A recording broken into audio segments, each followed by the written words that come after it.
Riding the Rhine, Europe's first certified long-distance cycle path.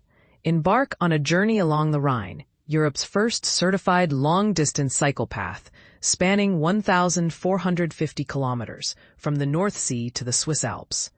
This route is 87% car-free, culturally rich and surprisingly accessible, offering a unique blend of adventure and exploration.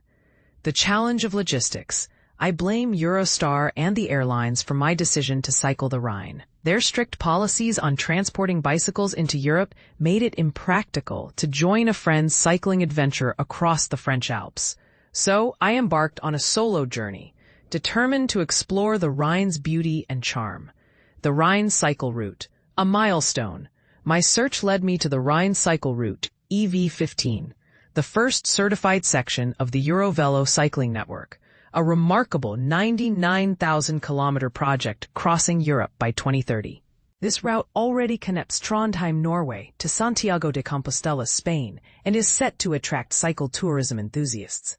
The Rhine route stands out with its 87% car-free status, meticulously waymarked paths, and accessibility for all, from cycling purists to families on e-bikes, a journey of discovery. The route promised a captivating journey, starting from the Hook of Holland and ending at the source of the Rhine in the Swiss Alps. I envisioned gliding along the Rhine, soaking in its rich history and romance dating back to Roman times.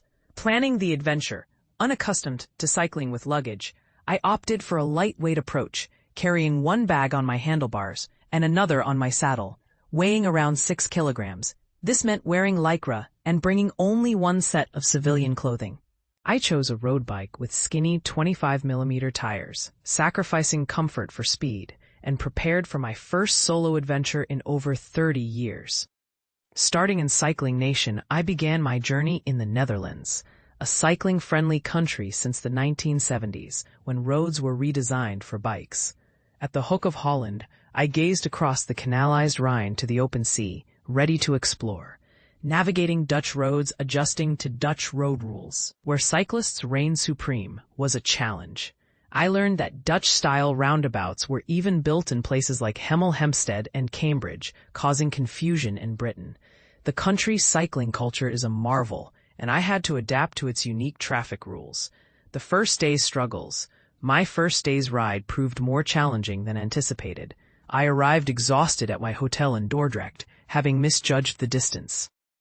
Despite a wedding party disrupting my rest, I quickly fell asleep, grateful for the local community's understanding. Exploring the Dutch Delta. On my second day, I pedaled upstream, crossing the vast Waal tributary by ferry. The intricate dikes protecting the polders from the sea added to the adventure. The complex delta system in the Netherlands showcases the region's unique geography and engineering. Entering Germany, I crossed into Germany, where I joined locals at a Stammtisch, indulging in a Wiener Schnitzel and Weissenbier. I then ventured off the official route, riding through deserted fields under vast skies, passing the Roman site of Xanten with its full-scale amphitheater reconstruction. Industrial Duisburg, the industrial city of Duisburg, the steel capital of Germany, presented a different challenge. I navigated towering chimneys and the remnants of heavy industry, a stark contrast to the peaceful countryside. Cologne's Gothic Cathedral. As I reached Cologne, the largest Gothic church in Northern Europe loomed over me. The dark clouds and the cathedral's foreboding presence added to the atmosphere. I immersed myself in photography, only to be caught in a sudden storm. Navigating the route. The EV15 route presented its challenges, with dubious paths and scarce signage. The Rhine Gorge, in particular, required careful navigation, and I encountered a cycling accident scar on the hotel manager's chin.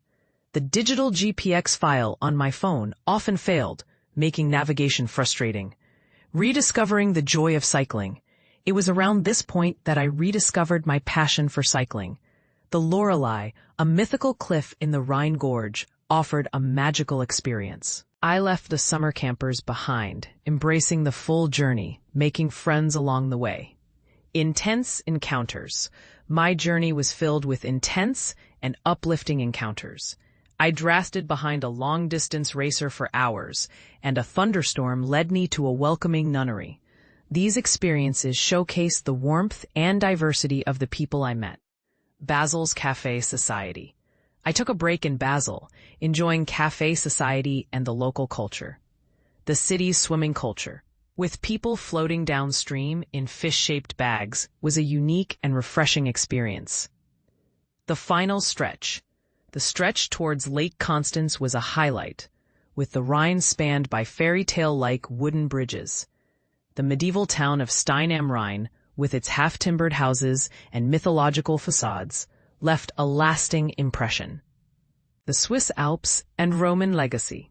As I neared the finish line in the Swiss Alps, I encountered one of the last redoubts of the Romansh language, descended from Roman soldiers' vulgar Latin. The journey's final twist added a layer of cultural exploration to my adventure.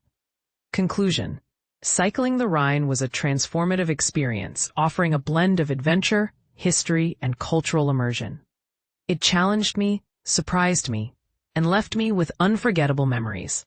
The journey's end marked a new appreciation for the beauty of slow travel and the joy of exploring by bike.